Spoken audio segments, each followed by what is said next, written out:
मेरा नाम अदील इम्तियाज़ है और इस लेसन में हम बिजली कैसे पैदा की जाती है यानी पावर जनरेशन के बारे में पढ़ेंगे। आप सिंपल वर्ड में ये कह सकते हैं कि हम एक जनरेटर का मैकेनिज़्म जो है वो पढ़ेंगे जो हमारे घरों पर यूज़ हो रहा था या इंडस्ट्री में यूज़ हो रहा था।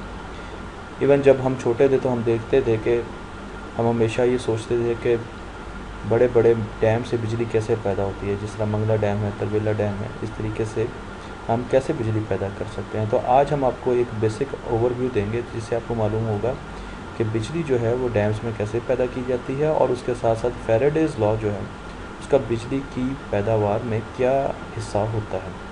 तो अगर आप अपने सामने इस स्कीम को देखें, एक छोटी सी स्कीम है जिसमें आप यहाँ पर देखें तो आपको एक पानी का नल नज़र आएगा, टैप यानी पानी का नल नज़र आएगा और इस पानी के नल के ऊपर एक वेल्व लगा हुआ है।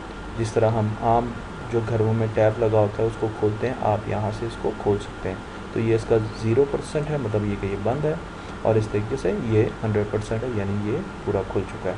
अगर मैं इसको मुशाबे दूँ तो ये एक डैम है जिसमें पानी जो है वो हमने एक जगह पर स्टोर किया हुआ है और ये पानी जो है ये काफ़ी ऊंचाई पर स्टोर किया हुआ है और इस पानी को खोलने के लिए बीच में बड़े बड़े गेट लगे हुए हैं। अगर आपने किसी भी डैम की तस्वीर देखी हो तो आप मेरी बात समझ जाएंगे कि पानी को काफ़ी ज़्यादा हाइट पर हमने स्टोर कर लिया होता है और उसमें जो है वो बड़े बड़े गेट्स लगा दिए होते हैं और फिर एक टनल होती है। जैसे हम गेट खोलते हैं उस टनल में से पानी नीचे आता है और नीचे जो है डैम की निचली सतह पर वहाँ पर टरबाइंस लगी होती हैं। वो टरबाइंस जो होती हैं वो घूमती हैं, जैसे ही पानी उनके ऊपर पड़ता है वो घूमती है और उनके साथ जो कनेक्टेड जनरेटर हैं वो भी घूमते हैं। जनरेटर के दो पार्ट होते हैं, एक को हम रोटर कहते हैं। ये रोटर पार्ट जनरेटर का दिखाया गया है।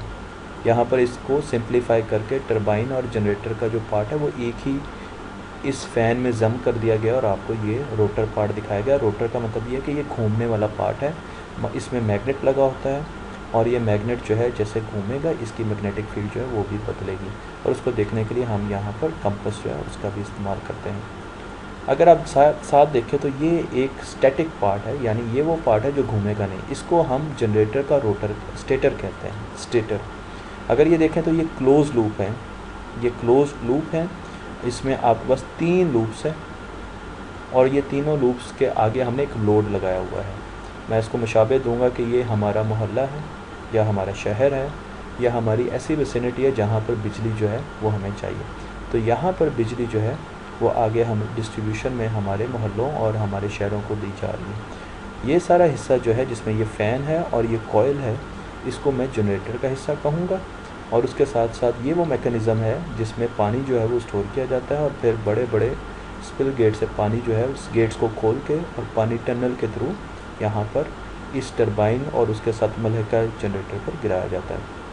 तो बड़ा सिंपल है।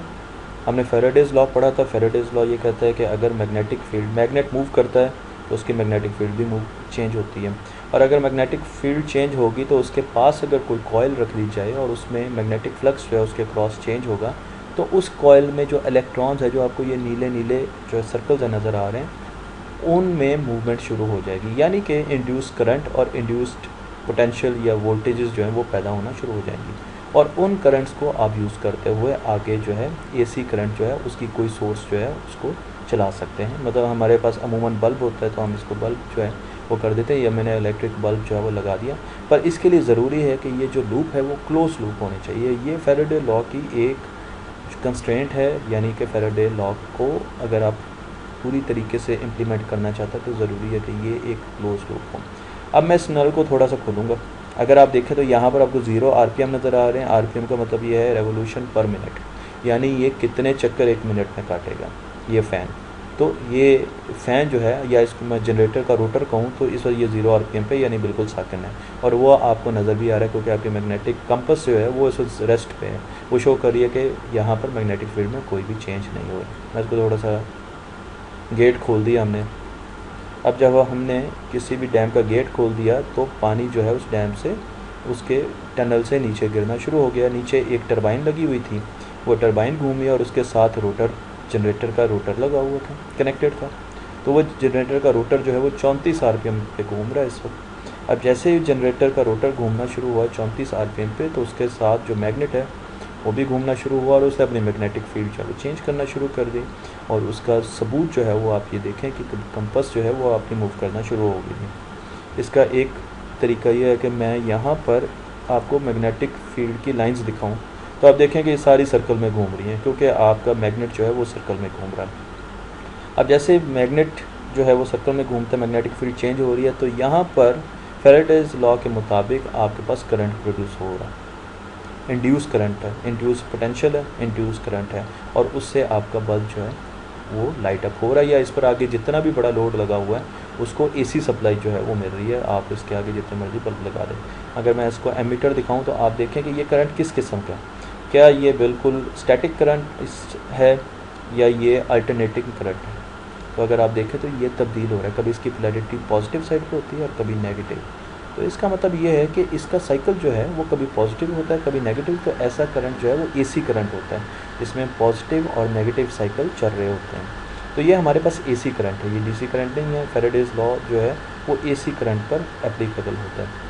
अगर मैं आरपीएम को थोड़ा सा ज़्यादा कर दूँ, 50 के करीब ले जाऊँ, तो आप देखेंगे कि डिफ्लेक्शन जो सुई की है वो ज़्यादा होगी। इसका मतलब कि करंट का जो मैग्नीट्यूड है वो बढ़ गया, करंट ज़्यादा एम्पलीट्यूड का पैदा होना शुरू हो गया है। इसका मतलब ये कि जितनी तेज़ी से मैग्नेटिक फील्ड बदलेगी, अगर मैं इसको ज़्यादा कर दूं तो 100 आरपीएम पे आप देखें ये तकरीबन फुल स्केल डिफ्लेक्शन की तरफ जा रही है एमीटर। तो इसका मतलब ये कि करंट बहुत ज़्यादा प्रोड्यूस हो रहा है। तो जितनी तेज़ी से हमारा रोटर घूमेगा जनरेटर का, उतना ज़्यादा ही हमें करंट जो है वो मिलेगा। इसको अगर मैं आपको बल्ब की रोशनी में देखूं तो ये देखें, ये आपका बल्ब है जो 100 आरपीएम पे यहाँ पर मैग्नेटिक फील्ड चेंज होने से मैग्नेटिक फ्लक्स चेंज हो रहा है और आपका अल्टरनेटिव करंट जो है एसी करंट वो प्रोड्यूस हो रहा है। अगर मैं जो जनरेटर की स्पीड ऐसा करता रहूँगा, यानी पानी का अखराज जो है वो उसको मैं कम कर दूँगा, तो आप देखेंगे कि आपका करंट आहिस्ता आहिस्ता बिल्कुल ख़त्म होता जाएगा। ठीक है जी।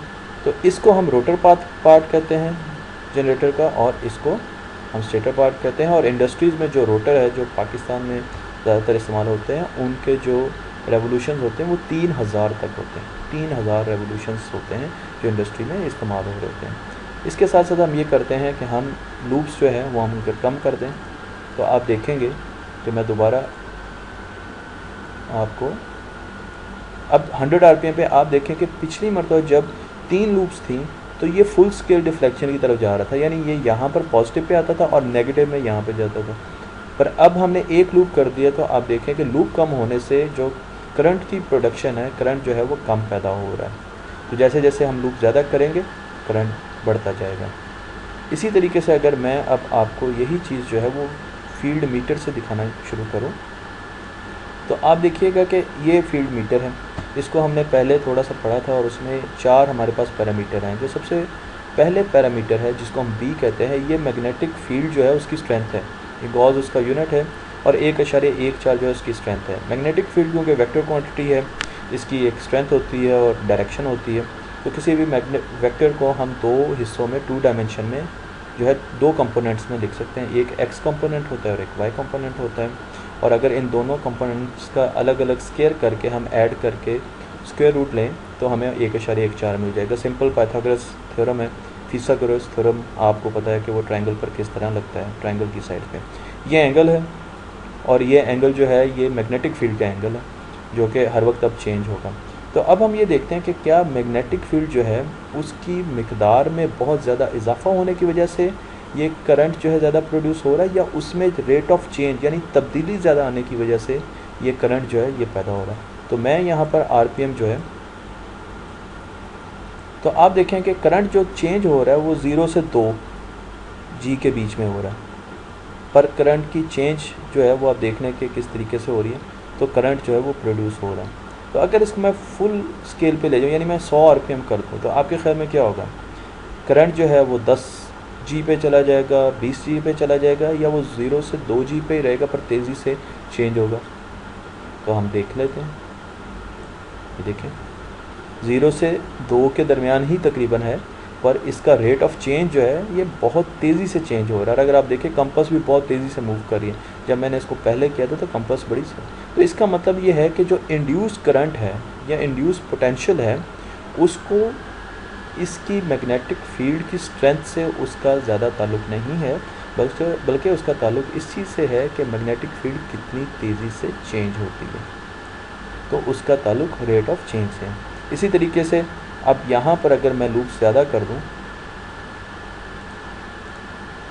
तो आप देखें लूप ज़्यादा करने से 0 से 2 के बीच में ही ये रहा, पर इसका रेट ऑफ चेंज उससे भी ज़्यादा हो गया। और आप ऊपर देखें तो ये पूरा फुल स्केल डिफ्लेक्शन जो है वो आपको नज़र आ रहा है, मिल रहा है आपको फुल स्केल डिफ्लेक्शन। तो इसका मतलब कि अगर मैं नंबर ऑफ़ लूप ज़्यादा कर दूँ तो मैग्नेटिक फील्ड की जो स्ट्रेंथ है उस पर अफेक्ट नहीं होगा, पर आपके पास जो चेंज है ये चेंज सेंसिटिव ज़्यादा हो जाएगा, ये बड़ी जल्दी चेंज को जो है वो संभालेगा, लेगा और फिर उसके साथ उसको एम्पलीफाई करके आगे जो है वो चल जाएगा।